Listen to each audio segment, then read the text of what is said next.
द्रौपदी महाभारत युद्ध की प्रमुख नायिका द्रौपदी महाभारत युद्ध की प्रमुख नायिका राजा द्रुपद के यज्ञ कुंड से उत्पन्न एक दिव्य कन्या थी। उनका जन्म किसी गर्भ से न हुआ था। उनका जन्म गुरु द्रोणाचार्य से बदला लेने के लिए राजा द्रुपद द्वारा आयोजित अग्नि यज्ञ से हुआ था। द्रौपदी के अलावा उन्हें यज्ञसेनी, पांचाली और कृष्ण भगवान की सखी व श्यामवर्ण होने के कारण कृष्णा के नाम से भी पुकारा जाता है। द्रौपदी के पूर्व जन्म की कथा। द्रौपदी अपने पूर्व जन्म में ऋषि कन्या थी। अपने कर्मों के फलस्वरूप उन्हें कोई पत्नी रूप में स्वीकार नहीं कर रहा था। तब इन्होंने शिव जी की घोर तपस्या की। तपस्या से प्रसन्न होकर शिव जी ने कहा, तुम मुंह मांगा वर मांग लो। तब उस कन्या ने कहा, मैं सर्वगुण युक्त पति चाहती हूँ। तब भगवान शंकर ने कहा, तुम्हें 5 भारतवंशी पति प्राप्त होंगे। कन्या बोली, मैं तो आपकी कृपा से एक ही पति चाहती हूँ।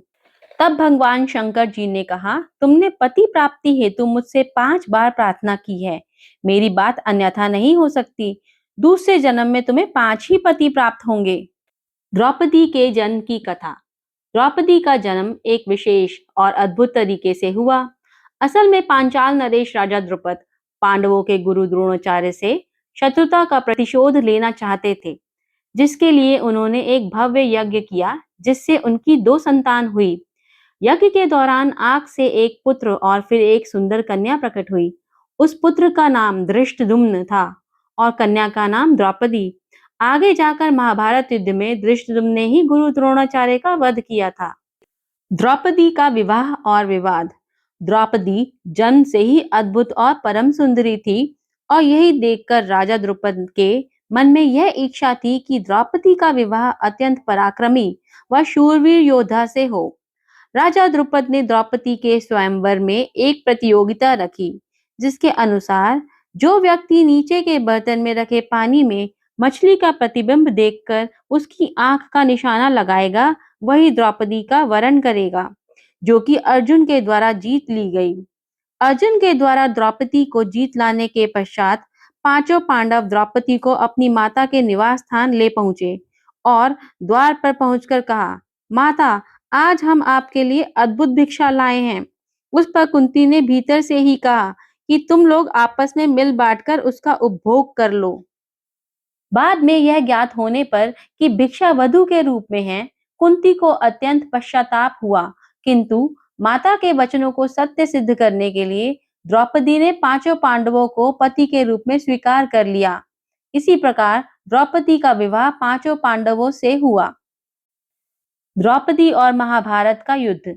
जुए में युधिष्ठिर सब कुछ हार गए, यहाँ तक कि अपने समेत 5 पांडव और द्रौपदी को भी हार गए।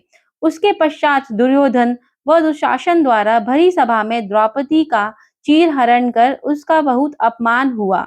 तब द्रौपदी ने प्रतिज्ञा ली कि जब तक वह दुशासन की छाती के रक्त से अपने बाल नहीं धोएंगी, तब तक वो बालों को खुला रखेंगी। हालांकि युद्ध दुर्योधन के अहंकार और पांडवों को उनका अधिकार न देने के कारण हुआ, लेकिन द्रौपदी के अपमान ने इस युद्ध को अनिवार्य कर दिया। द्रौपदी के प्रतिशोध की प्रतिज्ञा महाभारत का एक शक्तिशाली प्रेरक बना। महाभारत का भीषण युद्ध 18 दिनों तक चला। इस युद्ध के दौरान द्रौपदी पांडवों के शिविर में रहती थी।